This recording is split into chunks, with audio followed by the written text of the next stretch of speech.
Your service member is transitioning from the military, and there's so much that needs to be done, especially when it comes to taking care of your family member with special needs. How do you even begin?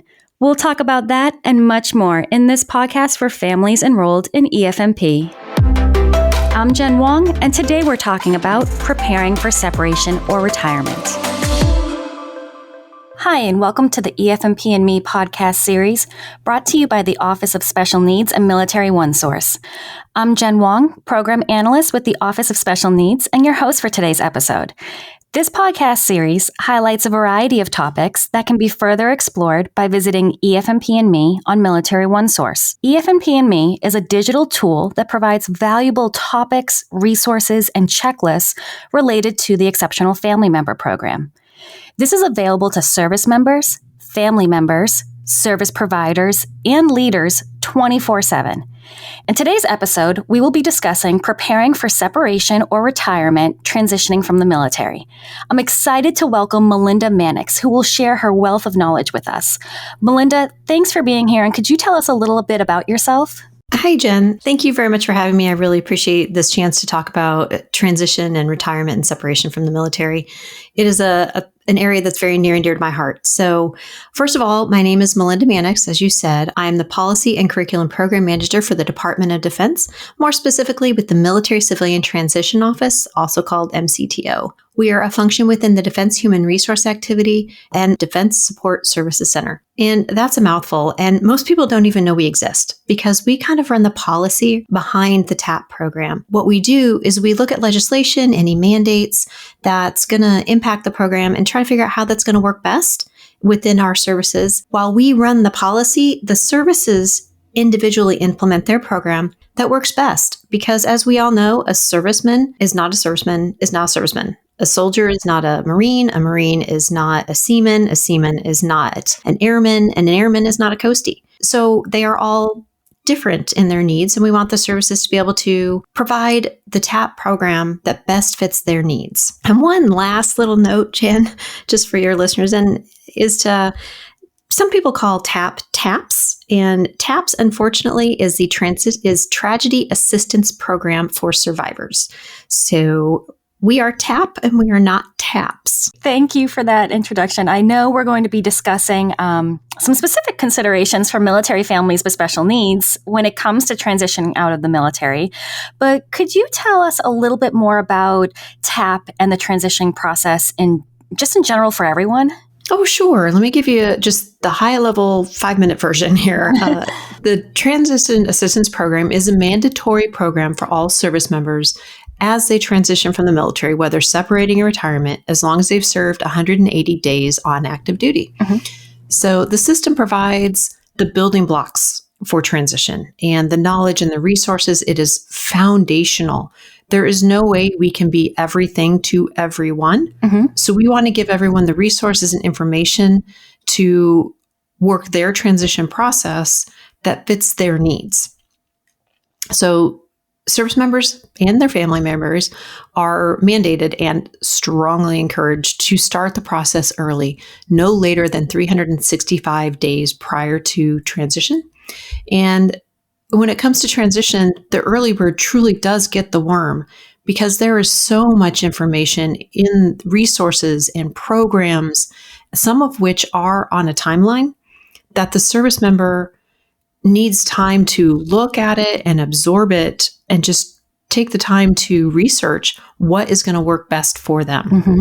So if they start early, then they have plenty of time to strengthen that resume and have it reviewed, or look into SkillBridge, or what other programs might be out there. So when it comes to transition itself, it is a mandated program and standardized from within our office and then sent to the services, as I said. But once they start, a service member will actually start with an initial counseling session. And that initial counseling session is one-on-one. The service member will discuss a self-assessment that they took. They'll talk about their individual transition plan, and they'll develop that plan going forward. So they know exactly what needs to be done prior to transition.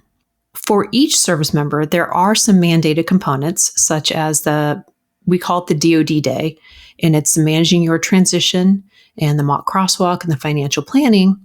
There's also a VA benefits brief, and just a quick little plug here. For everyone that is transitioning, I highly recommend the spouses go to it all, but specifically to the VA portion. Absolutely. Then there's also a DoD day called Employment Fundamentals for Career Transition, which is just a high-level overview of employment. Okay. After that, the service member is maybe required or maybe can elect to choose a track. And the tracks are for education, employment, vocation, and entrepreneurship. And they're only required to take one, but actually the service member can take as many as they want. If they are looking for education, but know that they're going to have employment while they go to school, they can take both tracks. Okay. After the service member has completed all of the information or all the pieces and components required according to their individual transition plan, then they attend a capstone event, which occurs 90 days prior to their separation or transition. And at this event, the commander or the commander's designee will review all the information provided by the service member that they were required to do and determine if they have completed everything and are transition ready. If they are not, if they need help with certain aspects, then the commander or the commander's designee can require what we call a warm handover. And that is a specific connection made between the service member and a federal agency to support them in that specific focused area, such as if there are possibility of housing instability, they're handed over to VA, or employment issues where they don't necessarily have a job or a resume, then they can go to DOL. And we also have a community reintegration or peer support with Military OneSource. So we have all of that in place to help the transitioning service member after they transition. Mm-hmm. So we can help them all the way up until the DD-214. But once they become a veteran, they become a citizen. So we need to rely on our partner agencies, DOL, VA, and SBA, along with a vast number of other resources that are available outside of the installation.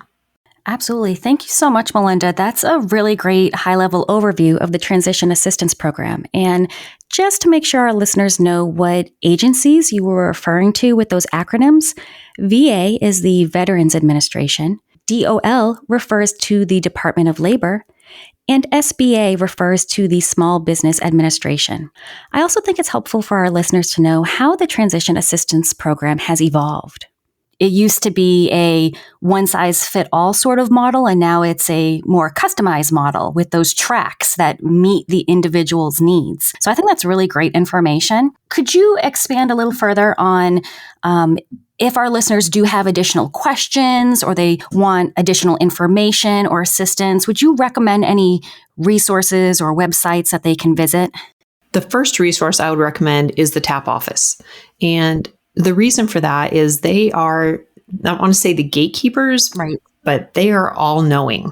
And especially when it comes to the resources on the installation and what's available or where they might seek assistance for something that may not be in the TAP office, they're a good go-to because they have a vast amount of resources and they know a lot about what's on the installation. They also know what's available in their community and can help you connect with resources outside, what we call outside of the gate. Mm-hmm. So beyond that, if you're looking to transition to a new location, they may not know what's available at your new location, but they may know the TAP manager and may be able to connect you with the TAP manager or get the resource packet or information on what's available outside of that installation at that location. Mm. So it's a great network of knowledge within the TAP community itself. Beyond the DoD TAP community, I would also recommend the VA website, which if you put VA transition into your search engine, you will find. And along with DOL's website's dolvets.gov. So it's pretty easy to find this information. And if you're looking for DoD specific information, just a more overall general version of TAP, dodtap.mil is our basic website for TAP. Great. Thank you for sharing those resources. And It really does sound like preparation is key in this process. And so to further assist our families with their preparations, they can visit EFMP and Me, and there are checklists on there specifically about this transition from military to civilian lifestyle. So let's talk a little more about maybe 3 key focus areas for families with special needs as they prepare for that transition. I would probably drill it down to transitioning healthcare, preparing financially, and establishing a sense of community, which you alluded to earlier. Our listeners may notice some recurring themes throughout these podcast discussions. And so we do have an episode in season 1 about, for example, financial preparedness. And actually, the conversation was so robust and the information so useful that it spread over 2 episodes. And there's episodes on season 2 that talk about community. So I do hope that our listeners go check out those other episodes to keep the conversation going on these topics. But Melinda, let's talk specifically in your area of expertise in transition and retirement. And so with that first topic, transitioning healthcare. I know that transitioning from military healthcare may be a bit of a shock for military families. It can be a big change. There's a change in service providers, coverage, cost, so many different things. So what would you recommend for military families to consider as they prepare to leave the military and are considering their healthcare options? That's a big one, Jen. And even for our service members that are looking, because whether they're a single or they have a family, it's very different. For our military members that have a family, they're probably used to TRICARE, either Select or Prime, and the differences that go with them. So if a service member is on Prime or their family is on Prime, they go to the military treatment facility, the MTF, to receive all their care. And when they need prescriptions, they get it from the pharmacy. And there's no cost. Even if you need to go out, there's no cost associated with it out of pocket for the service member, their family. That's different when you're on Select, because with Select, you do have the copay, you do have premium payments and all the different cost shares and enrollment fees, anything along those lines. So when a service member and their family transitions, if they do have a great need for medical care, they need to make sure that there's coverage. There's continual coverage of their medical care. Right. And that can be a little bit difficult, especially if a service member, even if they have employment, medical care may not kick in for 30 days, 60 days after employment starts. It varies among employers. Some start immediately, some don't. It very much varies. So that's something they definitely need to be talking to their new employer about. Or as they transition out, they have a couple of different options to look at if they want to maintain that coverage from the military, from TRICARE. They do have TAMP, Transition Assistance Management Program, which is for 180 days post-transition. Okay. But that one has some definite strict eligibility requirements that must be met. Okay. Then there's the option of the Continued Healthcare Benefit Program. And this is for families who might need coverage. It is a good stopgap or a quick coverage. And that involves paying a quarterly premium along with copays, but it will cover the family. So it is a good short-term solution. And it's very similar to TRICARE and TRICARE Select. So we do have those options available to them. It's a matter of making sure that they're having that coverage and they're not going to lose that coverage. Absolutely. And there's also the health insurance marketplace where you can locate insurance for your families. And the premiums are based on income. So it's through varying companies, and you just look it up and you can sign up and see what the options are. Okay. That's great information. And, I would also recommend for our listeners who are military families with special needs to maybe also consider some additional options. Like you mentioned, Melinda, there's different TRICARE plans. And then let's say when you transition out of the military, you are able to retain through retirement some TRICARE plans. They may operate differently. And I want to point out for families who have older kids or young adults, some of these plans may have educational requirements. But what if there is a concern about maintaining full-time enrollment. What happens if you don't pass a class? Maybe that family member wants to attend a trade school or wishes to pursue employment instead of higher education. Or my favorite idea that I wish I had done, take a gap year. So, if there's a concern, let's say it's disability related, about maintaining any of that TRICARE coverage with that educational requirement, there are some options to consider. And one of them that I would like to mention is something called incapacitated child of an adult active duty member or a retired service member. And I'll go over some specifics in this conversation, but fortunately for our listeners, the associated resources where you can go to learn more will be posted with this podcast. And incapacitated child, this would come into play for family members to retain their benefits without those additional requirements. So this is for a dependent who's over age 21. They're incapable of providing their own support. They rely on their sponsor for more than 50% of their support. And that diagnosis or incapacitation must have occurred prior to age 21 or age 23 if that individual is enrolled as a full-time student and they're unmarried. And there's an application process and there is a timeline. And so I highly recommend that families reach out to their EFMP family support provider to inquire, to get that information and referral about that specific branch of service, their procedures, and the appropriate office to contact to get the ball rolling. I personally wouldn't say wait until age 21, just like TAP. Preparation is key. So I would recommend families look into this early.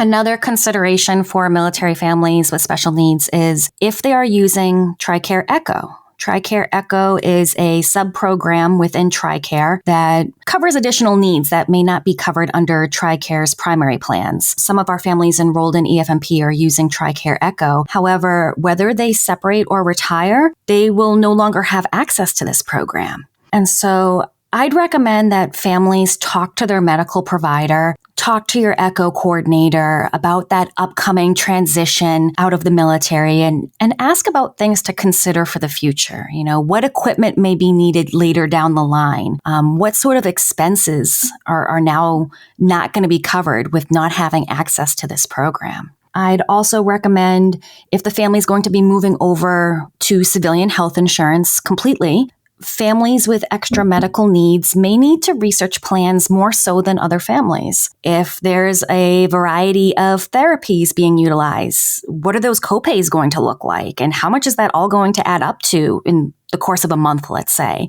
What is that civilian health insurance plan's deductibles? Can you see out-of-network providers? How far away are those providers? Are the prescriptions being used considered formulary? Or are they more expensive? These may be things that weren't considered when the military family was utilizing TRICARE. Even things like, for example, some individuals with special needs require extra sedation, let's say when they're getting their dental work done. Is that something that's going to be covered in a civilian dental plan? And so there's a lot of considerations when it comes to transitioning to another health insurance plan. And I would recommend that families learn more by reviewing the important information you should know about adult children's benefits brochure. There's a link to that along with this podcast. I'd also recommend investigating available government programs. So some families may not have considered government programs or may not have needed government programs while they're on active duty. Like you mentioned earlier, Melinda, if they were using certain TRICARE programs, there was no copay, there was no additional financial burden. And so, to no fault of their own, families didn't investigate some of those additional government programs, but now may be the time during your transition period to start looking into those. When preparing for separation or retirement, families can review these programs, see if these programs can provide broader access to care or also reduce that financial burden. And some programs to explore further could be Medicaid or Medicaid waivers or Social Security Disability Insurance, known as SSDI. Some of these programs might cover those added costs, provide supplies, provide a case manager, respite care, all sorts of things. And so I know I just mentioned many different things. And so, as always, I would recommend that families go to EFMP and Me. They can print or download checklists. We talked about checklists or e-forms. It's so great to have those checklists to kind of stay organized, to mentally map out, okay, there's a lot going on with this transition with the service member and with the family. So print out a checklist to kind of stay organized and remember some of the things we've talked about today, and to explore a little further in your downtime, to go put in your search engine. There's a checklist about transitioning your family's medical care. And then, as always, you can go on Military OneSource and download a SCORE or special care organizational record. And you can use those organizational sheets to organize those medical records or final appointments as you're making that transition. And then, most importantly, I would say reach out to the professionals. Set up a meeting with a TRICARE representative. We've talked about a lot about transitioning healthcare. So set up a meeting with a TRICARE representative early in the process to review your options and start your plan. Go meet with them and say, hey, I heard Melinda and Jen talking on this podcast, and they mentioned something about X, Y, and Z, and I want to explore that further. And so meet with the professionals, review your options, and talk about those changes that are going to come with medical care and medical coverage. And, that even leads into financial changes. And so I guess this is a good transition into our next topic, Melinda, transitioning from military to civilian with the change in potential healthcare coverage. There's additional financial changes as well. And so let me ask you, Melinda, what are some other ways that the Transition Assistance Program can help families prepare financially? We talked earlier about the financial planning for transition course that service members are required to take. Specifically, this course, I have seen it over and over. And I want to say change people's lives, but just give them a better understanding of what it means to move to a new area. Because in the military, we move all the time. Mm-hmm. So we do understand. But when we move with the military, we always have that cushion. I guess I should say I am a military spouse, so I've moved frequently, but we have that cushion. When you move as a transitioned military member, you lose that cushion a little bit. Mm-hmm. In observing the class, a woman in the class, specifically, there's a portion in the class that talks about the cost of living and the differences, mm-hmm. and understanding what that means. This young lady, she was in DC, and she's like, oh, I'm okay. I'm in DC. I know what it means to live in a high cost living environment. But she was planning to go to San Francisco. Okay. She did not realize how much more expensive San Francisco is than DC. Oh. And the job they were offering her, she thought it was okay because it was the same salary as DC in San Francisco. But when we did that comparison, or she did that activity that looks at the cost of living and looks at what her house was going to cost, and then looks at what the salary was, she realized it wasn't going to enable her to keep her lifestyle that she was used to. You can cut Starbucks out here, dinner out here, but when it's a major cut, right, I mean, major decisions have to be made. So in the end, she decided not to take the job in San Francisco because they just would not meet her money requirements.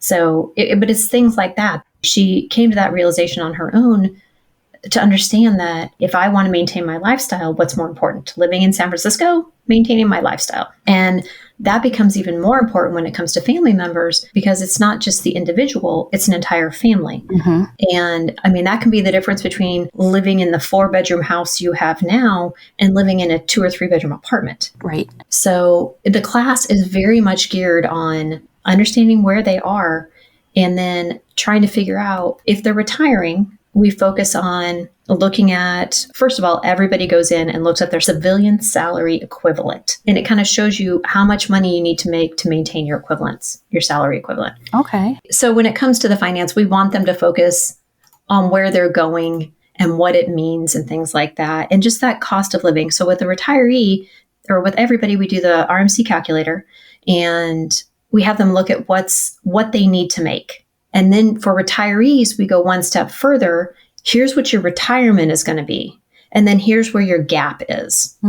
Because if they're making, approximately 50%, if they did 20 years, they could be making about 40 to 50% to make easy, in public math. If their RMC is 100,000, and their retirement is going to be 40,000, then that means they have a gap of 60. that they need to cover. So we try to focus on that for the retirees, but we also want them to understand that that gap includes your housing allowance and the fact that you need to make more money because your housing allowance is now taxable. And if you're in DC, you can easily have a housing allowance that's $30,000 a year. Wow. That is not taxable. And then the minute you transition or you retire, if you're still making that same amount, but you're not adjusting for that now $30,000 that is now taxable, you're going to have a shortfall. That makes sense. It's things like that we're trying to let them understand. We also work on the blended retirement system and trying to understand that and what that means, and TSP. And so our listeners know TSP stands for Thrift Savings Plan, right? Yes. And what should they do with TSP and what are their options for TSP? And we can't make any decisions for them. That is not our point. Our point of this class, and actually TAP in general, is to provide the resources and that foundational information so that a adult can take what bits and pieces they need and do further research on their own. So we give them the tools to understand the process so they can repeat the process over and over. The class and the tool you just shared sound very helpful, and that example about the student who wanted to move to San Francisco, because I would definitely move to California too, but for sure that beautiful weather comes with a price.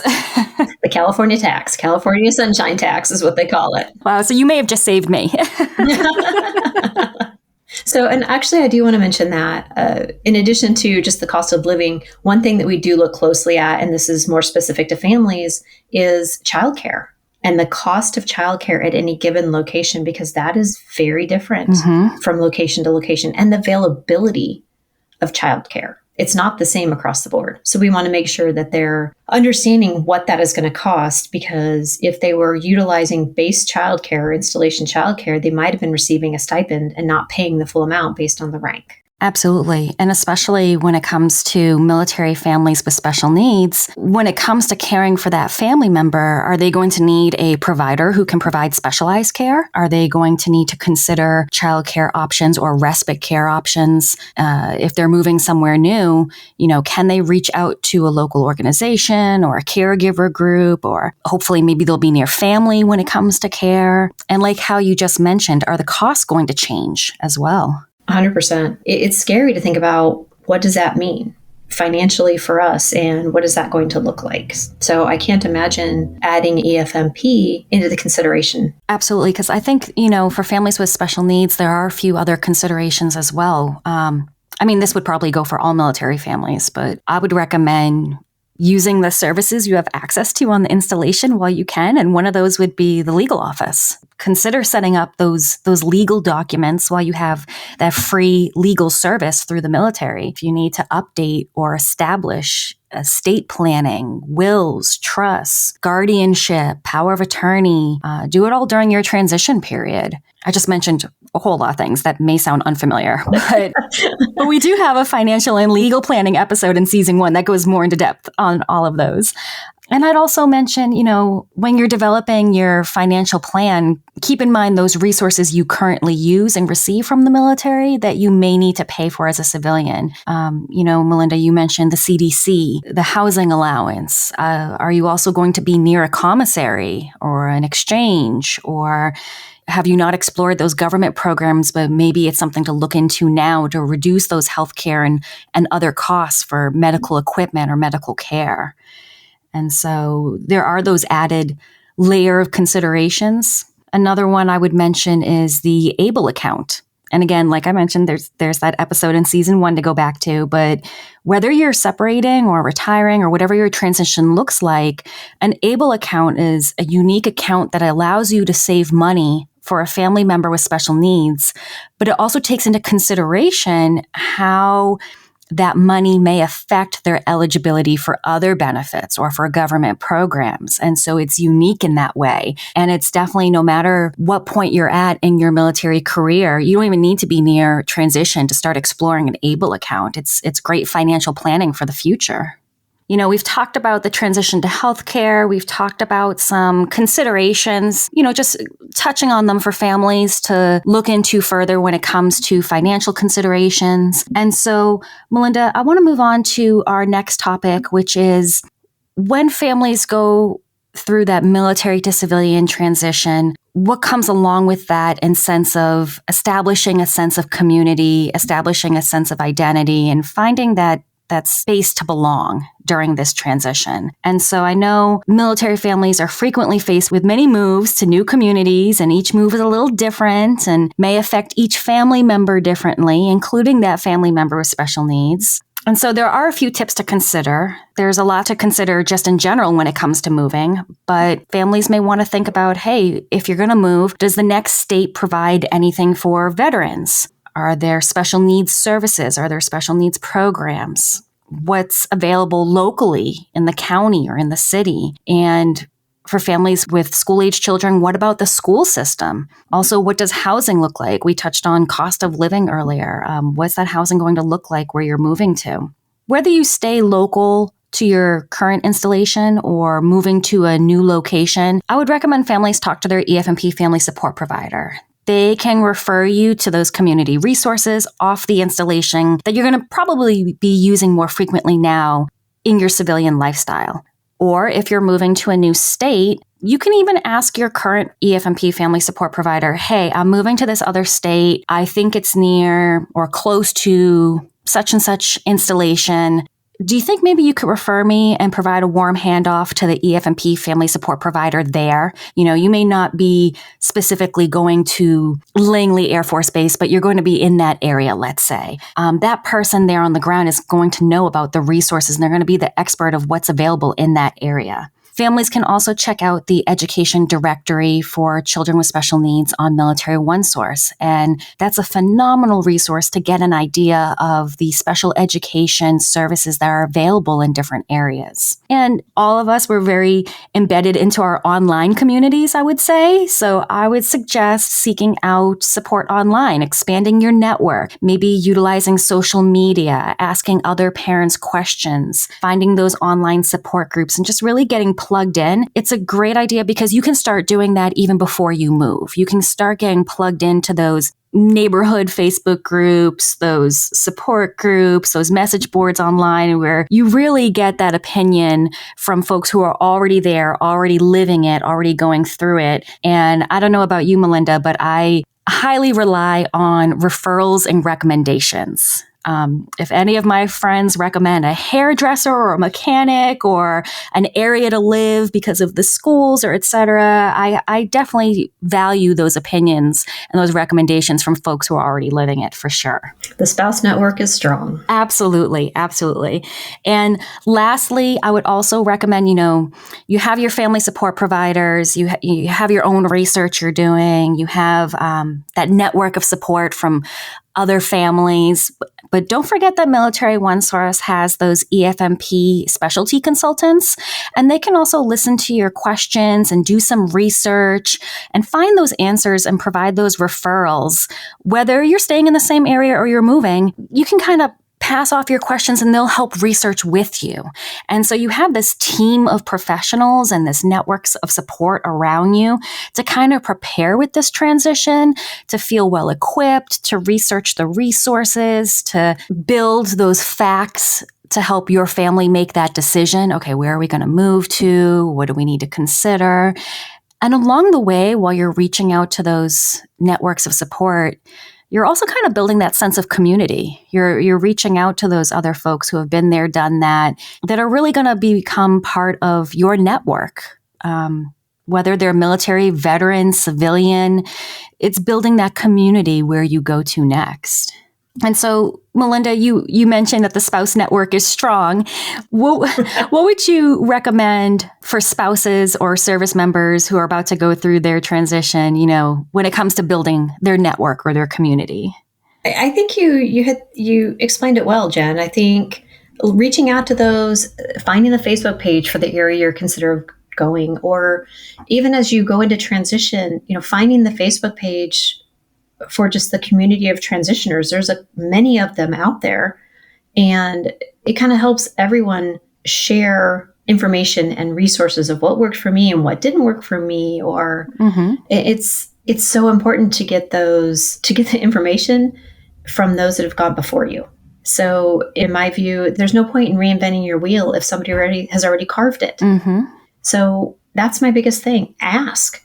And in my experience, especially among the military, we are all so ready, willing, and able to provide advice and explanations and resources and referrals, even when not necessarily asked, but because we're so excited to share, and we are such a helpful community because we all know what it's like. We know what it's like to move somewhere without any support. We do it all the time. And as a spouse, you learn what to do, and you learn how to reach out, and you learn how to ask for help. Absolutely. And when it comes to transition, whether it's a transition or a separation or you're retiring, I just think we need to rely on the old standby of just ask for help.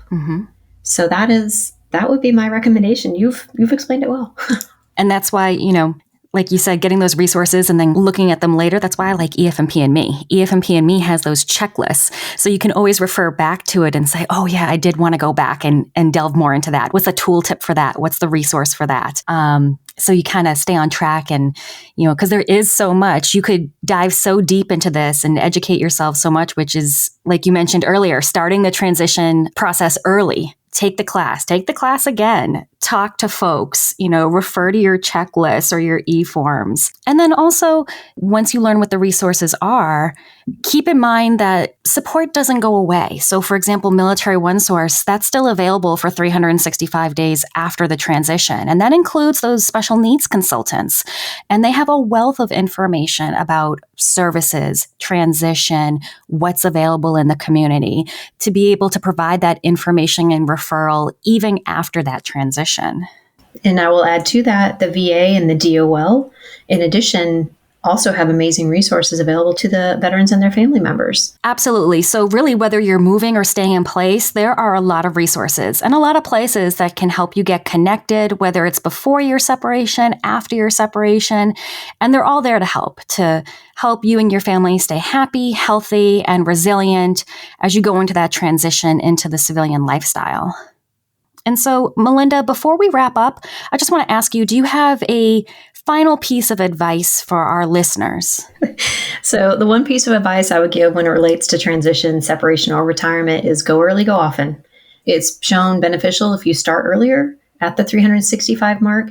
And if you have the ability to go to the transition courses more than once, there is a lot of information that's relayed through those, and you miss some of it. It truly is information overload. And so if you listen twice, you might catch things you missed the first time around. Absolutely. Absolutely. Great advice. And so, Melinda, I want to thank you so much for joining me today. You have such a wealth of information to share. This is so helpful for our listeners. Thank you so much. And thank you, Jen. I really appreciate the invitation to be with you today. Absolutely. I also want to thank our listeners. Hopefully we provided you with some great tips, ideas, and resources for easing your transition from the military. Don't forget that you can also contact your EFMP family support provider at the installation and visit EFMP and Me on Military OneSource 24/7. Again, Melinda, thank you so much. You've been listening to a podcast for families enrolled in EFMP, brought to you by the Office of Special Needs and Military OneSource. Come back to catch our episode on safety and emergency considerations. I'm Jen Wong. Thanks for listening.